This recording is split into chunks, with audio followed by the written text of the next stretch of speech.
دنیا کی سب سے طاقتور ملٹری پاورز کی بات کی جائے تو رشیا، یونائٹڈ اسٹیٹس اور یونائٹڈ کنگڈم کا نام سب سے اوپر آتا ہے۔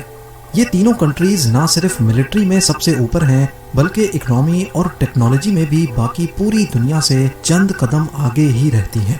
تو آخر کیا وجہ ہے کہ اتنی پاورفل کنٹریز افغانستان جیسے چھوٹے اور کمزور ملک سے بار بار ہار چکی ہیں؟ جی ہاں، یہ افغانستان، ان کی طاقت بہت کمزور ہے، اور یہ یونائٹڈ اسٹیٹ اور دوسرے جو نام آپ نے سن لیے، یہ بہت ہی زیادہ طاقتور ممالک ہے۔ لیکن پہلے تو ان کو اس پر قابض ہو جاتے ہیں، لیکن بعد میں ان کو شرمناک شکست سے دوچار ہونا ہے۔ تو اس ویڈیو میں ہم دیکھیں گے کہ اس کی ریزنز کیا ہے، کیوں ہر بار یہ بڑے بڑے ممالک افغانستان سے ہار چکے ہیں۔ تو ویڈیو کو اینڈ تک دیکھنا، ویڈیو پسند آئی تو اس ویڈیو کو لائک کرنا اور چینل کو سبسکرائب کرنا۔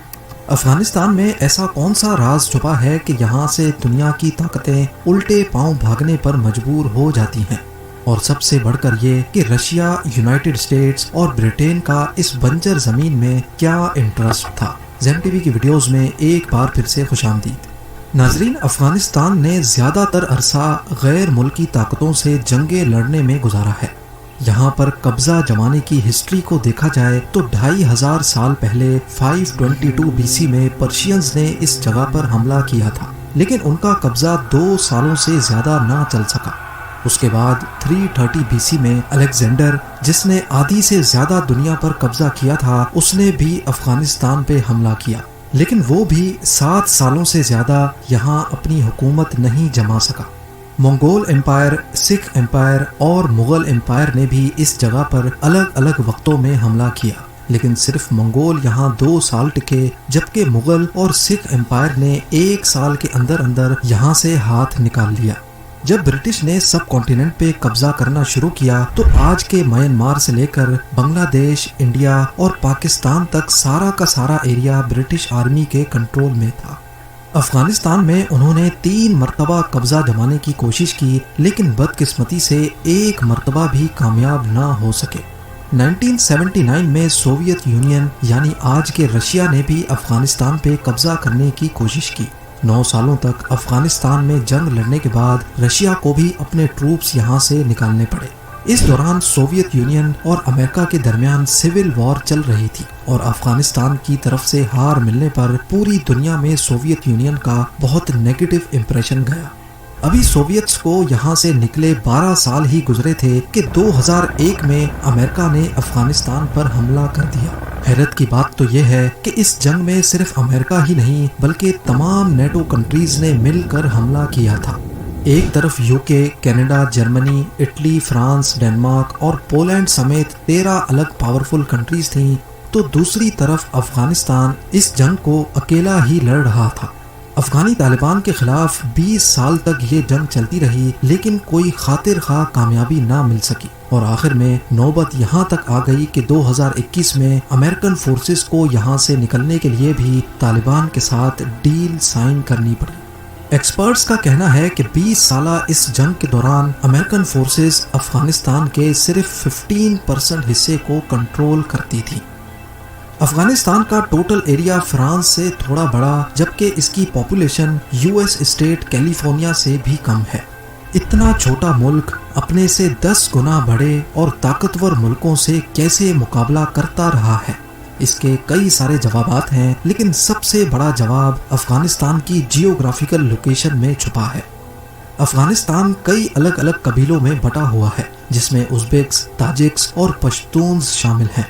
اس کا پورا بارڈر خود افغانستان نے نہیں بلکہ غیر ملکی طاقتوں نے آج سے 120 سال پہلے بنایا تھا۔ اس بارڈر کی یہاں بسنے والے ٹرائبز کے سامنے کوئی حیثیت نہیں تھی۔ اس کے سدرن بارڈر کی بات کی جائے تو یہاں پشتونز کئی 100 سالوں سے رہتے آئے ہیں، لیکن حقیقت یہ ہے کہ افغانستان میں رہنے والے پشتون سے زیادہ بارڈر کے اس پار پاکستان میں رہتے ہیں۔ بارڈر بننے سے پہلے ہی صدرن افغانستان اور ویسٹرن پاکستان میں پشتونز کا بسیرا تھا۔ ان پشتونز کی آدھی فیملی افغانستان میں تو آدھی پاکستان میں رہتی ہے۔ لہٰذا جب برٹش امپائر نے یہاں کا بارڈر ڈیفائن کیا تو اس کی ان پشتونز کے سامنے کوئی خاص اہمیت نہیں تھی۔ کیونکہ یہ بارڈر محض ایک امیجنری لائن کے جیسا تھا۔ جیسے بارڈر ڈیفائن ہونے سے پہلے وہ لوگ ایک دوسرے سے ملنے جایا کرتے تھے، ویسے ہی بارڈر کے بعد بھی جایا کرتے تھے۔ کیونکہ اس بارڈر کا زیادہ تر حصہ انتہائی اونچی پہاڑیوں سے گزرتا ہے، اسی وجہ سے اس بارڈر کو کنٹرول کرنا پاکستان اور افغانستان دونوں کے لیے کافی چیلنجنگ رہا ہے۔ دی ڈیورنٹ لائن کے نام سے پہچانا جانے والا یہ بارڈر 2640 کلومیٹرز لمبا ہے، جس میں کم سے کم بھی 300 اسپاٹس ایسے ہیں جہاں سے بارڈر کراس کیا جا سکتا ہے۔ اسی چیز کا فائدہ اٹھاتے ہوئے یہاں ڈرگز، ویپنز اور ملیٹنٹس کی اسمگلنگ بہت کامن ہے۔ افغانستان میں رہنے والے ٹیررسٹ بہت آسانی سے پاکستان آتے اور یہاں سے نئے ملیٹنٹس تیار کر کے واپس لے کر جاتے تھے۔ ان سب وجوہات کی وجہ سے ہی دی ڈیورنٹ لائن کو دنیا کا سب سے خطرناک بارڈر بھی کہا جاتا ہے۔ افغانستان کا میپ دیکھا جائے تو یہ ایک لینڈ لاکڈ کنٹری ہے، یعنی اگر کسی کو اس پر زمینی راستے سے گھس کر حملہ کرنا ہو تو اس کے لیے پڑوسی ملک کی مدد لینا پڑتی ہے، جس میں Iran, Turkmenistan, Uzbekistan, Tajikistan, China اور پاکستان شامل ہیں۔ لیکن جیسے تیسے کر کے اگر افغانستان کے بارڈر تک پہنچا بھی جائے تو حملہ آوروں کو بڑے بڑے پہاڑوں کا سامنا کرنا پڑتا ہے۔ یاد رہے کہ افغانستان بے شک کانٹیننٹ کا سینٹر ہے، لیکن یہاں کی کم آبادی بھی ان پہاڑوں کی ہارش کنڈیشن کی وجہ سے ہی ہے، جن کو ہندو کش ماؤنٹین رینج کہا جاتا ہے۔ یہ رینجز اتنی اونچی اور اتنی خطرناک ہیں کہ یہاں سروائیو کرنا اور ان کو کراس کرنا قریب امپاسبل ہی مانا جاتا ہے۔ یہ عالیشان پہاڑ افغانستان کے 75% ایریا کو کور کیے ہوئے ہیں، جبکہ پوری کنٹری کی بات کی جائے تو 50% سے بھی زیادہ ایریا 2000 میٹرز کی اونچائی پر ہے۔ یہ پہاڑیاں افغانستان کو ایک نیچرل وال کا کام دیتی ہیں، جو غیر ملکی طاقتوں کے لیے تو انجان ہیں، لیکن یہاں کے لوکلز ان پہاڑیوں سے اچھی طرح واقف ہیں۔ جب سوویتس نے افغانستان پہ حملہ کیا تھا تو ملیٹنٹس ان پہاڑوں پہ چھپ کر پاسز سے گزرنے والے رشین ٹینکس اور ٹروپس پہ حملہ کر کے پہاڑوں کی غاروں میں جا کر چھپ جاتے تھے، جہاں ان کو ڈھونڈنا ناممکن ہوتا تھا۔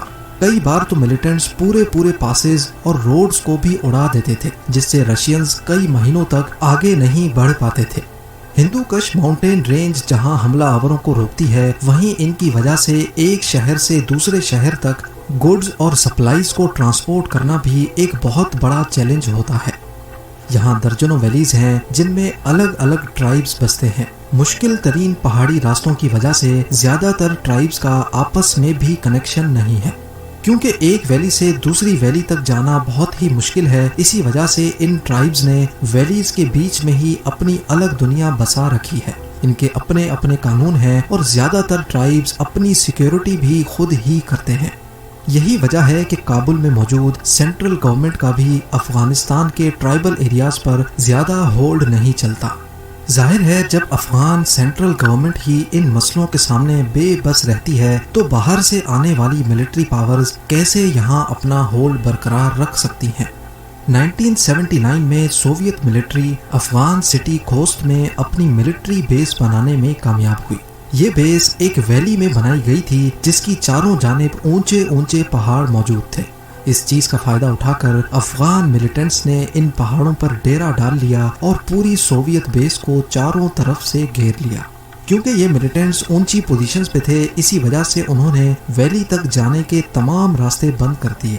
بات یہاں تک پہنچ گئی کہ سوویت ملٹری بیس کا پورا سپلائی نیٹ ورک ٹوٹ گیا اور اب وہ صرف ایئر سپلائیز پہ ڈیپینڈنٹ رہ گئے، جو کہ سوویتس کے لیے کوئی لانگ ٹرم سولوشن نہیں تھا۔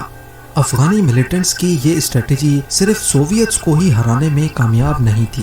2001 میں جب امریکنز نے یہاں قبضہ کرنے کی کوشش کی تو تمام نیٹو کنٹریز کی ٹوٹل 1,30,000 فورس کو افغانستان میں بائی ایئر بھیجا گیا، لیکن اتنی زیادہ فورس کے لیے ریگولر سپلائیز، ایمونیشنز، ٹینکس اور ٹرکس کو پاکستان کے خیبر پاس کے ذریعے بھیجا جاتا تھا۔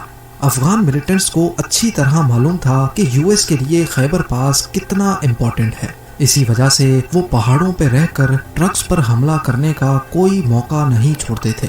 حتیٰ کہ 2009 میں انہوں نے خیبر پاس کے ایک بہت نازک حصے کو ہی تباہ کر دیا تھا۔ جب ان کو امریکن فورسز کی طرف سے جوابی حملے کا سامنا کرنا پڑتا تو وہ بڑی آسانی سے بارڈر کراس کر کے پاکستان آتے اور نیٹو کنٹینرز کو خیبر پاس انٹر ہونے سے پہلے ہی جلا دیتے تھے۔ نیٹو فورسز نے افغانستان میں ٹیررسٹ کو ختم کرنے کے لیے افغانستان گورنمنٹ کی مدد بھی لی اور وہاں کے کئی لوکلز کو بھی اس جنگ میں حصے دار بنایا۔ بے شک کئی مقامات پر ان کو کامیابی بھی ملی، لیکن پوری 20 سالہ جنگ کا اگر نچوڑ نکالا جائے تو یو ایس صرف 15% افغانستان کو ہولڈ کرتا تھا۔ ایک ایسٹیمیٹ کے مطابق یو ایس نے افغانستان ملٹری آپریشن میں ٹوٹل $2.3 ٹریلین بہا دیے، یعنی صرف ایک دن میں امریکہ اپنی فورسز پہ $300 ملین خرچ کرتا تھا۔ اتنی زیادہ رقم خرچ کرنے کے بعد بھی جب 85% ایریا میں طالبان کا ہولڈ برقرار تھا تو یو ایس نے یہاں سے نکلنے میں ہی اپنی بہتری سمجھی۔ اب یہ بات تو ہم سب کو سمجھ آ گئی کہ افغانستان کی ڈینجرس پہاڑیاں، اس میں موجود ان گنت سیکرٹ غاریں اور یہاں کے آئسولیٹڈ ٹرائبل ایریاز کی وجہ سے ہی غیر ملکی طاقتیں یہاں زیادہ دیر تک نہیں ٹک سکتی۔ لیکن آخر گھوم پھر کر ہر کوئی افغانستان کو ہی کنٹرول کیوں کرنا چاہتا ہے؟ اس بات کا جواب بھی ہمیں افغانستان کی جیوگرافیکل لوکیشن میں ہی ملتا ہے۔ یہ ایشیا کا سینٹر ہے جس کو ہارٹ آف ایشیا بھی کہا جاتا ہے۔ سینٹرل ایشیا، ساؤتھ ایشیا اور مڈل ایسٹ میں کنیکٹیویٹی بنائے رکھنے کے لیے بہت ضروری ہے کہ افغانستان کے معاملات کنٹرول میں ہوں۔ اب ظاہر ہے جو بھی افغانستان کو کنٹرول کرے گا وہ اس ریجن کی تمام کنٹریز کے لیے بہت خاص بھی ہوگا۔ یہی وجہ ہے کہ افغانستان میں جب بھی کوئی پاور اپنا ہولڈ بنانا چاہتی ہے تو دوسری پاور یہاں ملیٹنٹس کو فنڈ کر کے ان کی ہیلپ کر کے اس پاور کو کمزور کرنا چاہتی ہے۔